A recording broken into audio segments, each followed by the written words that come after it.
Hello friends, स्वागत है आपका BSc all high engineering mathematics solution में। इस वीडियो में हम लोग मोस्ट इंपोर्टेंट प्रॉब्लम 8.4 का कंप्लीट इंट्रोडक्शन करेंगे। प्रॉब्लम 8.4 में जितने भी क्वेश्चन है वो डाइवर्जेंस और कर्ल के ऊपर बेसिस है। ये इंजीनियरिंग वे से देखा जाए तो बहुत ही इंपॉर्टेंट है फ्रेंड्स, ये गेट के सिलेबस में भी आते हैं। फ्रेंड्स, अब जो टॉपिक चल रहा है वेक्टर कैलकुलस में, जैसे आपका ग्रेडियंट से हमने शुरू किया था, वहाँ से आपका जो भी टॉपिक चलेगा वो बहुत ही इंपॉर्टेंट है आपका यूनिवर्सिटी लेवल या गेट के एग्ज़ाम के पर्पज़ से। तो आपको ना इसको शेयर करना है दोस्तों के साथ, फेसबुक पे शेयर करो, इंस्टाग्राम पे शेयर करो, जहाँ पे अकाउंट्स आपका बना हुआ है वहाँ पे शेयर करो। ऐसा आप करते हो तो हमारे अंदर मोटिवेशन आता है नेक्स्ट वीडियो अपलोड करने का, इसलिए आप शेयर, सब्सक्राइब और लाइक ज़रूर करें। तो चलो समझते हैं ये क्या होते हैं, इनका फिजिकल मीनिंग क्या होता है, फार्मूला क्या होता है, किस तरह से हम फाइंड करते हैं इसको। तो चलो एक एक करके सारे टर्म को समझते हैं। देखो प्रॉब्लम 8.4 और हमारा इंट्रोडक्शन यहाँ से शुरू होता है। पहला आपका डाइवर्जेंस है। इससे पहले कि हम डाइवर्जेंस को समझे, पिछला वीडियो का कोई टर्म आपको याद दिलाना चाहता हूँ। देखो मैंने आपको दो टर्म बताए थे। पहला टर्म बताया था स्केलर पॉइंट फंक्शन, ठीक है, ये मैंने आपको बताया था। दूसरा बताया था मैंने आपको वेक्टर पॉइंट फंक्शन। दोनों को डिफाइन भी किया था और दोनों को मैंने समझाया भी था आपको। तो देखो जो स्केलर पॉइंट फंक्शन होता है उसके लिए आपका ग्रेडियंट डिफाइन होता है, यानी अगर आपका दिया हुआ फंक्शन स्केलर पॉइंट फंक्शन है तो उसके लिए ग्रेडियंट डिफाइन होता है, यानी हम उसका ग्रेडियंट निकाल सकते हैं। और इसके लिए मैंने बताया था कि नेक्स्ट प्रॉब्लम्स का वेट करो। तो फ्रेंड्स आ गया उसका टाइम। देखो अगर आपका दिया हुआ point function vector point function है तो इसके लिए दो चीज़ें डिफाइन होती है। पहला डिफाइन होता है डाइवर्जेंस, दूसरा डिफाइन होता है कर्ल। तो याद रहे वेक्टर पॉइंट फंक्शन गिवन है तभी आप उसका डाइवर्जेंस या कर्ल निकाल सकते हो। अब चलो चलते हैं डेफिनेशन की ओर। तो देखो पहले हम मैथमेटिकली इसको डिफाइन करेंगे, समझेंगे कि किस तरह से मैथमेटिकली डिफाइन किया गया है। यहाँ पर लिखा है the divergence of A continuously differentiable vector point function, F ले लेते हैं, एफ वेक्टर है। यानी ये बोल रहा है कि अगर आपको डाइवर्जेंस को डिफाइन करना है तो दिया हुआ जो आपका वेक्टर पॉइंट फंक्शन है वो कंटिन्यूसली डिफरेंशिएबल होना चाहिए। यदि आपका दिया हुआ vector point function continuously differentiable है तो इस तरह से डाइवर्जेंस को डिनोट किया जाता है। देख सकते हो DIV एफ फैक्टर, इसको पढ़ते हैं डाइवर्जेंस ऑफ एफ, या आप इसको डिव एफ भी पढ़ सकते हो। और देखो यहाँ पे इस तरह से इक्वेशन के फॉर्म में डिफाइन किया गया। देखो तो divergence of F equal to होता है आपका डेल डॉट एफ होता है, दोनों वेक्टर है। जो यहाँ पे आपका एफ वेक्टर दिया रहता है वो आपका F1 F2 F3 के कंपोनेंट में ब्रेक रहता है। यहाँ पे लिख भी दिया है मैंने कि ये कंपोनेंट है एफ के। तो हमने मान लिया कि एफ इक्वल टू दिस है, ठीक है, ये मान लिया हमने कि F vector equal to this है, कंपोनेंट इस तरह से ब्रेक होकर वेक्टर बना हुआ है। अब जो ये वाला है डेल डॉट एफ है, देखो डेल की जगह पे हम ये लिख सकते हैं, हम जानते हैं ये डेल ऑपरेटर होता है, ओके। और एफ की जगह पे हम ये लिख सकते हैं ये वाला। अब हम दोनों को डॉट करेंगे तो देखो आई वाला आई के साथ डॉट होगा तो दिस हो जाएगा, जी वाला जे के साथ डॉट होगा तो दिस हो जाएगा, और के वाला के के साथ डॉट होगा तो दिस हो जाएगा। देखो फ्रेंड्स, आप वेक्टर कैलकुलस पढ़ रहे हो तो आपको वेक्टर पूरी तरह से आना चाहिए, अच्छे से आना चाहिए। इसके लिए आप जो है हमारे चैप्टर 3 का वीडियो देख सकते हो अगर आपको कोई समस्या आ रहा है वेक्टर से रिलेटेड। तो देखो यहाँ पे एक्चुअल में होता है कि जो आई है आपका, ये जो आई है इसके साथ डॉट होता है, तो आई डॉट यहाँ पे आई डॉट आई, तो ये इक्वल टू 1 हो जाता है, ओके। इस तरह से आपका जे डॉट जे आपका 1 हो जाएगा, के डॉट के आपका 1 हो जाएगा। तो 1 यहाँ पे लिखा नहीं जाता, ठीक है, 1 लिखो ना लिखो कोई से फ़र्क नहीं पड़ता उससे। और ये जो आपका आई है इनके साथ डॉट होगा, जैसे जे के साथ डॉट होगा, के साथ डॉट होगा तो 0 हो जाएगा, क्योंकि हम जानते हैं कि i dot j equal to 0 होता है, i dot k equal to 0 होता है। मतलब अपने को छोड़ के, आई है आई के साथ, ठीक है, उसको छोड़ के, अपने को छोड़ के जिसके साथ भी डॉट होगा वो 0 हो जाएगा। इसी तरह से आपका जे के साथ भी होगा, किसी और के साथ डॉट होगा तो 0 हो जाएगा, अपने के साथ डॉट होगा तो 1 हो जाएगा। समझ में आ रहा है? इस तरह से आपका ये हो जाएगा। तो ये देख सकते हो ये जो आया है ये आई जे के बिना आया है, मतलब इसमें आई जे के नहीं है। तो आई जे के नहीं है तो इसका मतलब क्या है, ए फैक्टर नहीं है, तो ये क्या है, स्केलर है, ओके। तो यहाँ पे मैंने लिखा कि जो डाइवर्जेंस ऑफ एफ आया है ये क्या होता है, आपका स्केलर पॉइंट फंक्शन होता है। यानी फ्रेंड्स कहने का मतलब है कि जो डाइवर्जेंस होता है वो सिर्फ आपको मैग्नीट्यूड देता है। तो सिंपली आपको इसको याद रखना है जब हम प्रॉब्लम को सॉल्व करेंगे तो इसको हम डायरेक्टली लिखेंगे, है ना। आपको कंपोनेंट में ब्रेक दिया रहेगा क्वेश्चन, जो आपका रहेगा फंक्शन, ठीक है, वेक्टर फंक्शन जो गिवन रहेगा कंपोनेंट में ही ब्रेक रहता है। तो सिंपली उस कंपोनेंट को रखना है यहाँ पे, जो आपका आई का जो भी कोफिशिएंट होगा उसको हम रखेंगे यहाँ पे, इस तरह से रख देंगे, देख सकते हो। तो इसको आप माइंड में अभी स्टोर करके रख लो, नेक्स्ट वीडियो में प्रॉब्लम करेंगे तो वहाँ पे यूज़ करेंगे। तो देखो जो भी हमने यहाँ पे डिफाइन किया वो मैथमेटिकली डिफाइन किया। अब आते हैं हम आगे, यहाँ पे देखो लिखा हुआ है physical interpretation of a divergence. Physical interpretation का मतलब होता है कि रियल लाइफ में डायवर्जेंस का क्या मीनिंग है। तो मैं आपको समझाता हूँ कि किसी वेक्टर पॉइंट फंक्शन का डायवर्जेंस क्या रिप्रेजेंट करता है। देखो किसी वेक्टर पॉइंट फंक्शन का डाइवर्जेंस किसी रीजन के हर एक पॉइंट पर फिजिकल क्वांटिटी का रेट पर यूनिट वॉल्यूम देता है। देखो इसमें समझने वाली एक और बात है कि जिस पॉइंट से रेट पर यूनिट वॉल्यूम आप निकाल रहे हो उसी पॉइंट से फिजिकल क्वांटिटी का इश्यू होना जरूरी है। देखो फ्रेंड्स मैं समझ रहा हूँ कि इसको समझना आपके लिए थोड़ा क्रिटिकल हो रहा है, मैं आपको एग्जांपल लेके समझाता हूँ। तो मैं आपको इसको समझाने के लिए यहाँ पे मोशन ऑफ फ्लूइड का एग्जांपल लेता हूँ, जिसकी वेलोसिटी यहाँ पे v है। देख सकते हो यहाँ पे कि कंपोनेंट में ब्रेक है। देखो x के डायरेक्शन में आपकी vx वेलोसिटी है, vy y के डायरेक्शन में है, और vz आपका z के डायरेक्शन में वेलोसिटी है। देखो एक चीज़ याद रखना कि जो हम पढ़ रहे हैं, जो वेक्टर कैलकुलस हम पढ़ रहे हैं वो 3 स्पेस के लिए पढ़ रहे हैं। स्टार्टिंग में मैंने बताया था इंट्रोडक्शन में जब चैप्टर को स्टार्ट किया था। अब आ जाओ यहाँ पे, देखो इस v वेक्टर का, जो v वेक्टर है जो कि वेलोसिटी है, इसका अगर हम डाइवर्जेंस निकालें इस फॉर्मूले से, लेट करो मैंने निकाली यहाँ पे, जस्ट कॉपी पेस्ट किया फ्रेंड्स। यहाँ पे F1 F2 F3 है, इस तरह से आपका Vx Vy Vz जो कंपोनेंट में ब्रेक है यहाँ पे आपका आ जाता है। तो ये जो डाइवर्जेंस ऑफ v आया है ये क्या दे रहा है, क्या रिजल्ट गिव कर रहा हमें। देखो यहाँ पे डाइवर्जेंस v का मतलब ये हुआ किसी एक पॉइंट पर यूनिट वॉल्यूम से फ्लूइड का निकलने का रेट क्या है, ये हमें बताता है डाइवर्जेंस v। एग्जाम्पल के लिए देख सकते हो यहाँ पे कि यहाँ पे मैंने एक क्यूब ले रखा है, ठीक है, खोखला क्यूब है, यहाँ से वाटर क्रॉस हो रहा है, ठीक है, इस तरह से पानी पार हो रहा है। यहाँ पे पानी की जगह कोई और भी हो सकता है, फ्लूइड कोई भी हो सकता है। इस क्यूब में कोई भी पॉइंट ले लो, कोई भी पॉइंट लेट करो कि मैंने इस पॉइंट को लिया है यहाँ पे, और इस पॉइंट का नाम है P, और ये जो फ्लूइड है ये बह रहा है वेलोसिटी v से बह रहा है, लेट करो। तो जो इसका डाइवर्जेंस है, डाइवर्जेंस ऑफ v जो है वो क्या देगा हमें, यहाँ पे जो डाइवर्जेंस v है वो इस पॉइंट पर यूनिट वॉल्यूम से जो ये फ्लूइड है इसके निकलने का रेट देता है। मतलब इस पॉइंट से किस रेट से फ्लूइड निकल रहा है, ऑरिजिनेट हो रहा है। समझ आ गया फ्रेंड्स। आपका जो डाइवर्जेंस होता है वो आपका स्केलर होता है ना, तो इसमें डायरेक्शन तो होगा नहीं, तो सिर्फ आपको मैग्नीट्यूड देगा कि किस रेट से निकल रहा है। तो समझ गए, दिए हुए पॉइंट पर यूनिट वॉल्यूम से फ्लूइड का रेट क्या है, किस रेट से वो निकल रहा है, वही आपका डाइवर्जेंस होता है, ठीक है, डाइवर्जेंस ऑफ P। देखो ऐसे डाइवर्जेंस का जो मीनिंग होता है वो स्प्रेड आउट होता है, मतलब फैलना होता है।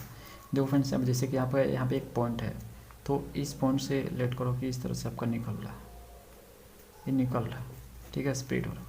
तो ये जो स्प्रेड हो रहा है ना यही आपका डाइवर्जेंस है। तो किसी एक पॉइंट से आपका इस तरह से फैलेगा, निकलेगा, तो इसको हम बोलते हैं पॉजिटिव डाइवर्जेंस।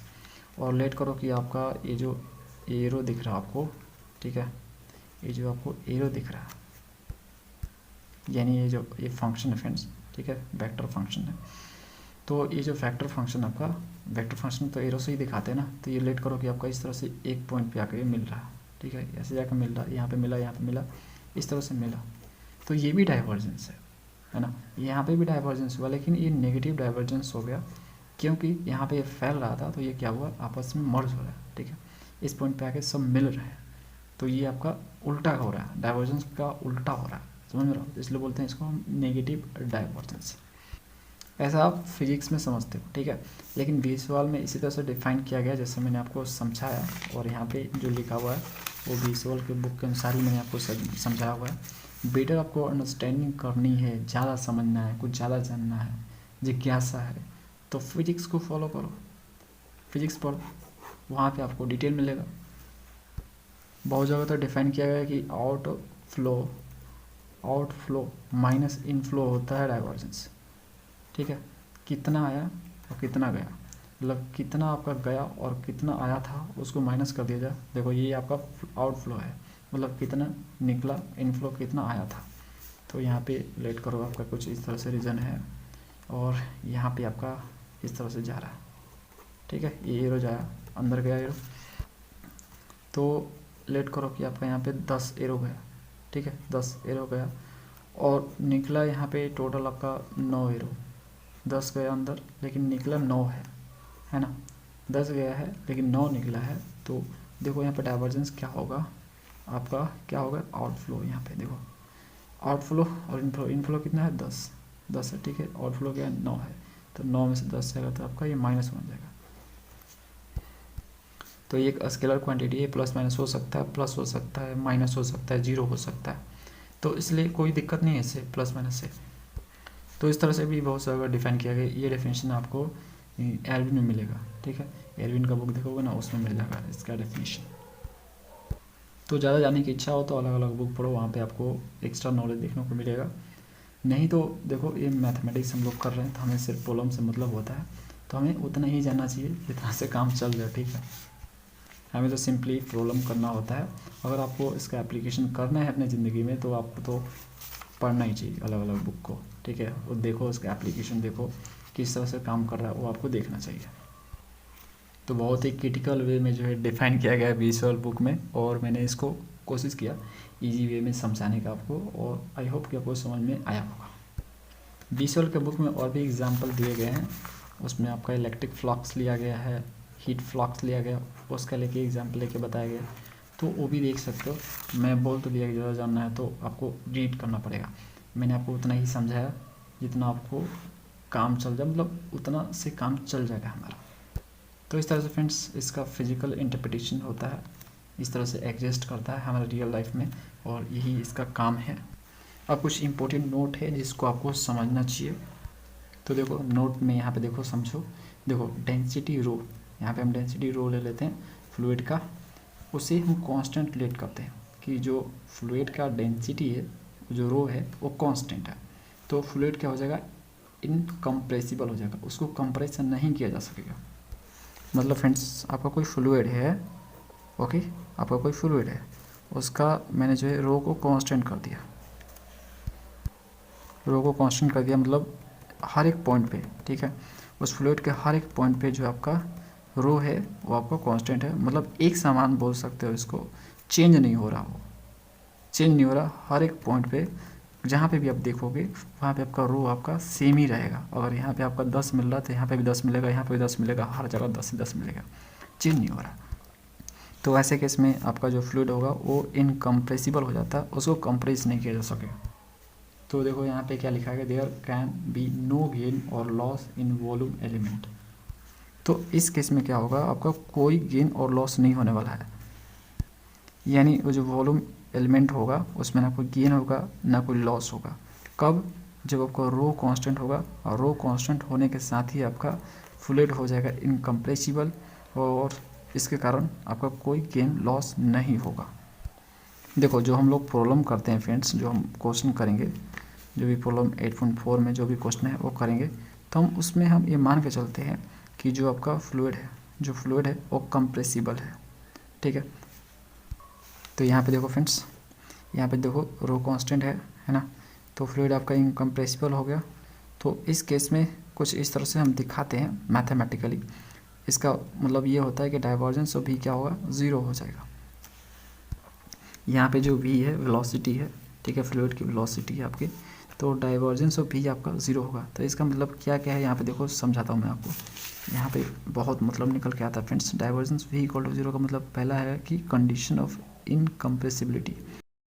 यहाँ पे कंडीशन ऑफ इनकम्प्रेसिबिलिटी का मतलब ये है कि अगर आपको किसी फ्लूइड को इनकम्प्रेसिबल करना है तो उसके लिए ये कंडीशन वैलिड है, डाइवर्जेंस ऑफ v उसका ज़ीरो होना चाहिए।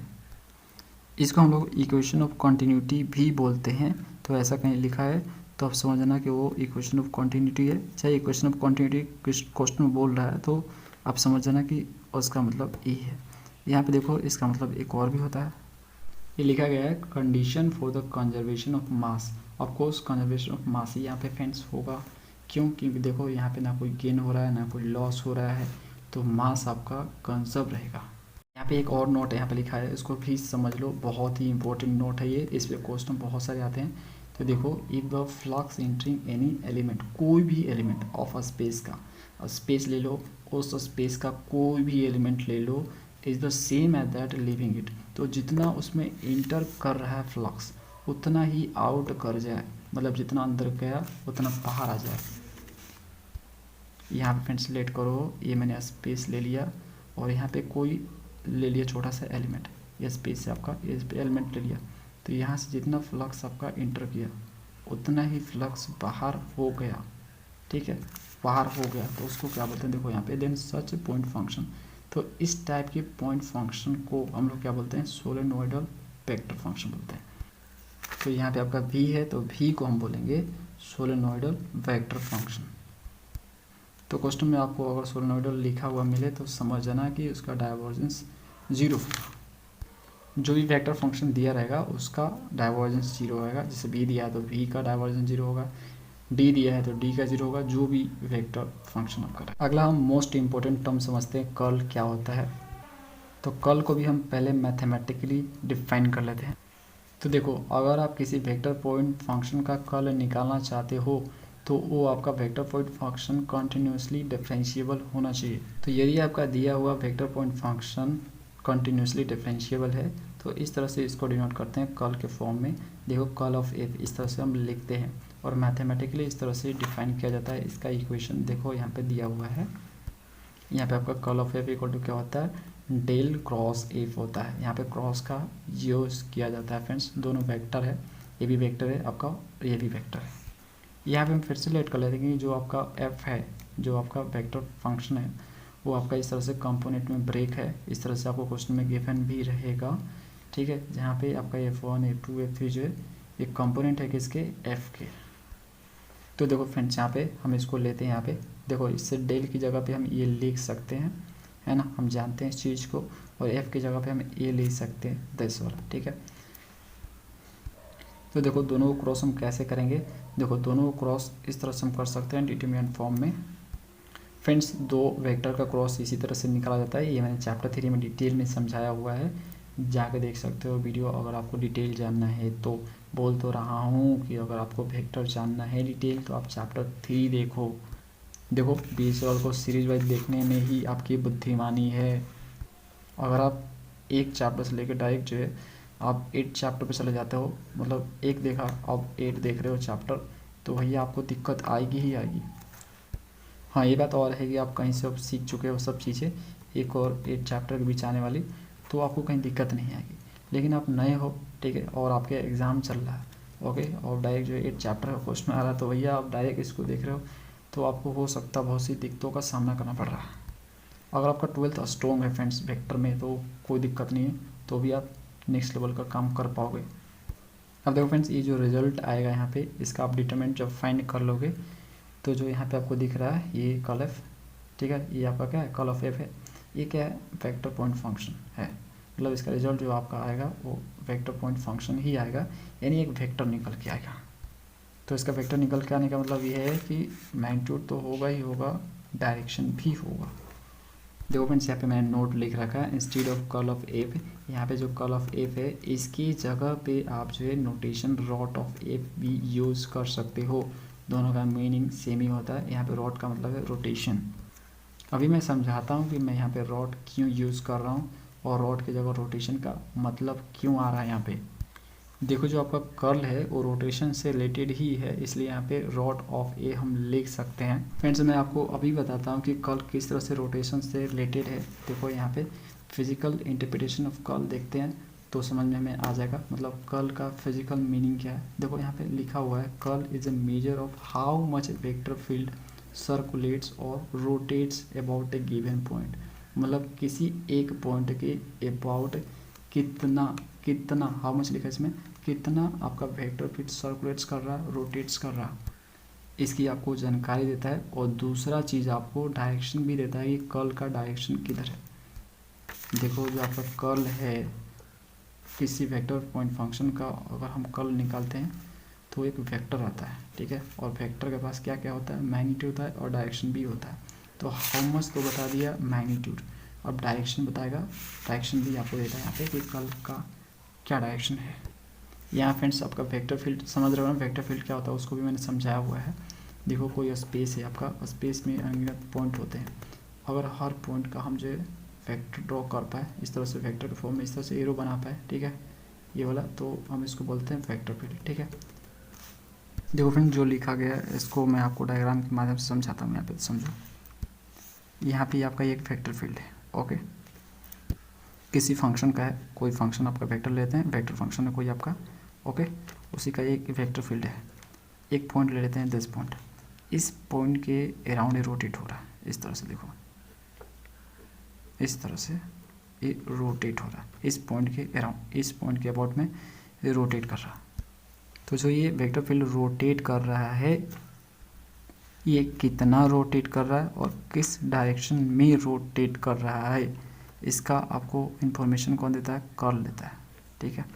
तो यहाँ पे आपको कर्ल ऑफ एफ निकालना पड़ेगा, कर्ल ऑफ एफ निकालोगे ना फ्रेंड्स तो आपको पता लग जाएगा कि कितना रोटेट कर रहा है, हाउ मच, कितना रोटेट कर रहा है और कौन से डायरेक्शन में रोटेशन हो रही है, मतलब कर्ल का डायरेक्शन क्या है। देखो फ्रेंड डायरेक्शन के लिए मैंने यहाँ पे लिख रखा है when the flow is counter clockwise, flow करने का मतलब है कि आपका वेक्टर फील्ड कैसे रोटेट कर रहा है, देख सकते हो कुछ इस तरह से कर रहा है, तो ये इसका फ्लो है। तो अगर आपका फ्लो काउंटर क्लॉकवाइज होता है, काउंटर क्लॉकवाइज कहने का मतलब है कि एंटी क्लॉकवाइज, ओके, एंटी और काउंटर क्लॉकवाइज सेम ही चीज़ है, और इनका मतलब होता है कि घड़ी की दिशा के जस्ट उल्टा, है ना, अपोजिट। तो घड़ी की दिशा आपकी कैसी होती है, कुछ इस तरह से होती है, ठीक है, इस तरह से ऐसे होती है, मतलब इस तरह से घूमेगी, समझ में आ गया। तो आपको काउंटर क्लॉकवाइज लेना मतलब ऐसे, ओके, इस तरह से मूव कर रहा है आपका, ठीक है, मतलब आपका फ्लो आपका इस तरह से हो रहा है, काउंटर क्लॉकवाइज हो रहा है, तो कर्ल क्या होगा आपका, उसको पॉजिटिव कंसीडर किया जाएगा। अगर आपका फ्लो क्लॉकवाइज हो रहा है तो कर्ल को नेगेटिव कंसीडर किया जाएगा। तो ये तो आपको पता चल जाएगा कि कर्ल पॉजिटिव है या नेगेटिव है, मतलब पॉजिटिव डायरेक्शन में हो रहा है कि नेगेटिव डायरेक्शन में हो रहा है। और फ्रेंड्स आपको ये भी पता लगता है कि किस एक्सिस के अबाउट हो रहा है, ये भी पता आपको लग जाता है। जैसे यहाँ पे देखो ये आपका पॉइंट है ना, और यहाँ पे आपका ये वेक्टर फील्ड है इस तरह से। तो ये जो वेक्टर फील्ड का फ्लो है वो लेट करो कि आपका यहाँ पे एक्स वाई प्लेन में हो रहा है, ये वाई है ये एक्स है, तो एक्स वाई प्लेन में आपका हो रहा है। तो ये इस पॉइंट के अबाउट अगर ये फ्लो हो रहा है, ठीक है, ये रोटेशन हो रही है, तो अगर ये देखो ये कैसे हो रही है, तो देखो ये आपकी इधर हो रही है, मतलब ये काउंटर क्लॉकवाइज हो रही है,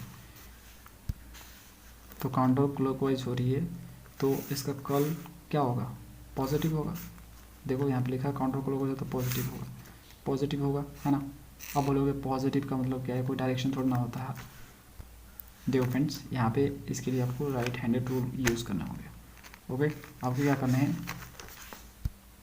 जिस डायरेक्शन में आपका वेक्टर फील्ड फ्लो हो रहा है, रोटेट हो रहा है, उसके डायरेक्शन में आपको ये जो चारों उंगलियां हैं उसी डायरेक्शन में ऐसे घुमानी है।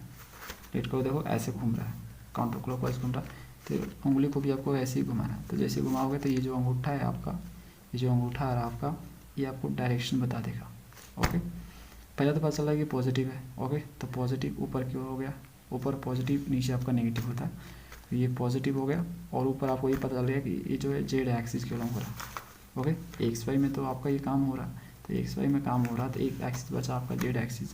तो ये जो आपको अंगूठा बता रहा है जेड एक्सिस ही इसका एक्सिस ऑफ रोटेशन है, और यही काम ऐसे हो रहा होता, ठीक है। एक्स वाई प्लेन में आपका है, ये वाई है, ये आपका एक्स है, और यहाँ पे पॉइंट हम ले लेते हैं, और यही काम कुछ इस तरह से हो रहा होगा। तो बताओ डायरेक्शन क्या होगा फ्रेंड्स, ऐसा हो रहा है तो इसका मतलब ये क्लॉकवाइज काम हो रहा है। तो देखो क्या करेंगे, जिधर ये जिस डायरेक्शन में ये वेक्टर फील्ड रोटेट कर रहा है, घूम रहा है, जिसे घूम रहा है, तो उसी डायरेक्शन में हमें चारों उंगलियों को घुमाना पड़ेगा। तो ऐसे घुमाएंगे तो ये तो इधर हो जाएगा ना, तो हमें इस साइड में घुमाना था, हमें ऐसे उल्टा करना पड़ेगा अपने हैंड को। तो देखो ऐसे करेंगे हम, समझ में आ रहा फ्रेंड्स, ऐसे करेंगे तो ये जो अंगूठा है नीचे चला जाएगा, नीचे। और हम जानते हैं कि नेगेटिव यहाँ पे होता है आपका, क्लॉकवाइज घूमता है तो ये जो आपका नीचे चला गया ना अंगूठा, तो नेगेटिव हो गया। तो तो देखो अभी भी जेड एक्सिस के अलॉन्ग ही घूमेगा, ठीक है। क्यों? क्योंकि एक्स वाई में सारा काम हो रहा है, तो आपका यहाँ पे axis of rotation Z axis हो जाएगा और नेगेटिव आपको बता देगा कि नीचे की ओर है, नीचे, ठीक है। और ऊपर पॉजिटिव, नीचे नेगेटिव। तो इस तरह से फ्रेंड्स आपका कर्ल जो है रोटेशन से रिलेटेड होता है, इसलिए हम रॉट ऑफ एफ यूज़ करते हैं। अगर फ्रेंड्स कर्ल को एक सेंटेंस में डिफाइन किया जाए तो कुछ इस तरह से डिफाइन किया जा सकता है। Curl tells you how much vector quantity spinning, कितना स्पिन कर रहा है, चाहे कर्ल कर रहा है अराउंड ए पॉइंट, किसी पॉइंट के अराउंड कितना स्पिन और कर्ल कर रहा है, यही आपका कर्ल होता है और कुछ नहीं। अगर आपको रियल लाइफ में एग्जांपल देखने हैं तो एक काम करो, बाल्टी लो, बाल्टी में पानी भरो, आधा ही भरना, और उसके बाद उसमें हाथ डालो और हाथ को ऐसे से घुमाओ, कुछ देर तक घुमाओ, उसके बाद हाथ को निकाल दो। छोटी सी लकड़ी का टुकड़ा लो, ओके, और उस पानी में डाल दो, घूमते हुए पानी में डाल दो। आप देखोगे वो जो आपका छोटा सा लकड़ी का टुकड़ा है वो आपका वेक्टर फील्ड का काम करेगा। देखो कैसे वो रोटेट हो रहा, देखना हो, वो आपका रियल लाइफ एग्जाम्पल है। वो चीज़ मैंने यहाँ पे लिखा है, rotating water in buckets has a curl. तो जो पानी घूम रहा है, जो पानी घूम रहा है उस बकेट में, वो आपका कर्ल ही है। अगर मैं आपको दूसरा एग्जांपल दूँ कर्ल का, तो सिंपली आपको टॉयलेट फ्लश को देखना है। देखो जैसे ही आप ऑन करते हो टॉयलेट फ्लश को तो देखो पानी आपका घूमते हुए अंदर जाता है, तो वहाँ पे फ्रेंड्स आपका जो वाटर होता है वो कर्ल करा होता है। देखो फ्रेंड्स मैंने यहाँ पे नोट लिख रखा है, इसको भी समझो। इसका मतलब देखो मैं बताता हूँ आपको, यहाँ पे लिखा गया है कि अगर कोई रिजिड बॉडी है वो रोटेट कर रही है किसी एक्सिस के अबाउट, लेट करो कि ये आपका एक्सिस है, इसे हम जेड एक्सिस लेट कर लेते हैं, और इस एक्सिस के अबाउट आपकी रिजिड बॉडी इस तरह से रोटेट कर रही है। तो जब बॉडी रोटेट करती है यानी सर्कुलेट करती है तो आपका वहाँ पे एक कंसेप्ट आता है सर्कुलेशन मोशन का आता है, ठीक है। और वहाँ पे आपका एंगुलर वेलोसिटी आता है, मतलब जो राउंड घूमता है उसके पास एंगुलर वेलोसिटी होता है। दो वेलोसिटी होती है, एक टेंजेंशियल वेलोसिटी होता है, एक एंगुलर वेलोसिटी होता है। तो जो आपका एंगुलर वेलोसिटी होता है उससे हम ओमेगा से दिखाते हैं। यदि हम वेलोसिटी फील्ड का कर्ल निकालें तो कर्ल का डायरेक्शन क्या होगा, यहाँ पे कर्ल भी लिखेंगे क्योंकि वेलोसिटी फील्ड का निकाल रहे हैं, तो इसका डायरेक्शन क्या होगा, इसका डायरेक्शन वही होगा जो एक्सिस ऑफ रोटेशन का डायरेक्शन होगा। तो डायरेक्शन तो मिल गया, मैग्नीट्यूड कैसे मिलेगा, तो मैग्नीट्यूड आपका यहाँ से मिलेगा। देखो मैग्नीट्यूड इक्वल होगा to the twice of the angular speed of the rotation. जो आपका एंगुलर स्पीड होगा जिसे हम लोग ओमेगा से दिखाते हैं, उसमें हमें 2 से मल्टीप्लाई करना होगा। अगर मुझे मैग्नीट्यूड चाहिए इसका तो इसका मैग्नीट्यूड का मतलब क्या हो गया, 2 टाइम्स ऑफ ओमेगा। ओमेगा क्या है फ्रेंड्स, एंगुलर स्पीड है, देख सकते हो यहाँ पे मैंने लिखा है, that is curl of phi equal to क्या हो गया, 2 ओमेगा हो गया। यहाँ पे ओमेगा क्या है, एंगुलर स्पीड है। अब देखो यहाँ पे अगला नोट मैंने लिख रखा है यहाँ पे, इफ़ कर्ल ऑफ एफ 0, अगर आपको कोई फंक्शन दिया हुआ है, वेक्टर पॉइंट फंक्शन गिवन है, उसका कर्ल 0 आ जाता है, इसका मतलब ये हुआ फ्रेंड्स कि जो आपका फील्ड एफ है, जो आपका वेक्टर एफ है ना, उसको ई रोटेशनल टर्म कर दिया जाएगा। तो अगर आपको क्वेश्चन में ई रोटेशनल देखने को मिले तो समझ जाना कि उसका कर्ल क्या है, 0 दिया है। उस फंक्शन का जो वेक्टर पॉइंट फंक्शन है उसका क्या है, कर्ल 0 है। जो चीज़ें मैं नोट में लिखता हूँ उस पर आपको ज़्यादा फोकस करना चाहिए क्योंकि उससे रिलेटेड क्वेश्चन आ भी सकता है। यहाँ फ्रेंड्स कर्ल एफ लिखने का मतलब है कि जो आपका फंक्शन एफ है उसका जो वेक्टर फील्ड होगा, हर एक वेक्टर फील्ड जो होगा वो कर्ल कर ही नहीं रहा है, उसका कर्ल ही 0 है, वो कहीं भी रोटेट नहीं करेगा। अब हम बात कर लेते हैं एप्लीकेशन के बारे में। देखो इसका एप्लीकेशन क्या है, हम जो पढ़ रहे हैं, हम यहाँ पे जो कर्ल पढ़े हैं, डाइवर्जेंस पढ़े हैं, इनका एप्लीकेशन क्या है। तो देखो फ्रेंड जितने भी इंस्ट्रूमेंट बने हुए हैं, जितने भी डिवाइस आपके बने हुए हैं मैक्सवेल के इक्वेशन के आधार पे, जो मैक्सवेल ने इक्वेशन दिया है, जो भी इक्वेशन दिया है, ठीक है, उसके आधार पे जो भी इंस्ट्रूमेंट बने हुए हैं आपके, जैसे एग्जांपल मैं आपको बताता हूँ, जैसे इलेक्ट्रिक मोटर है, ठीक है, डायनेमो आपका है, और टीवी है आपका, टीवी ब्रॉडकास्टिंग, और आपका रेडियो है, ये सब चीज़ें, इस सब चीज़ों में जो है मैक्सवेल का इक्वेशन का यूज़ किया गया है। तो इनमें इनका यूज़ देखने को आपको मिलता है, कर्ल का, डाइवर्जेंस का, ग्रेडियंट का, इस सब का आपको देखने को यूज़ मिलता है।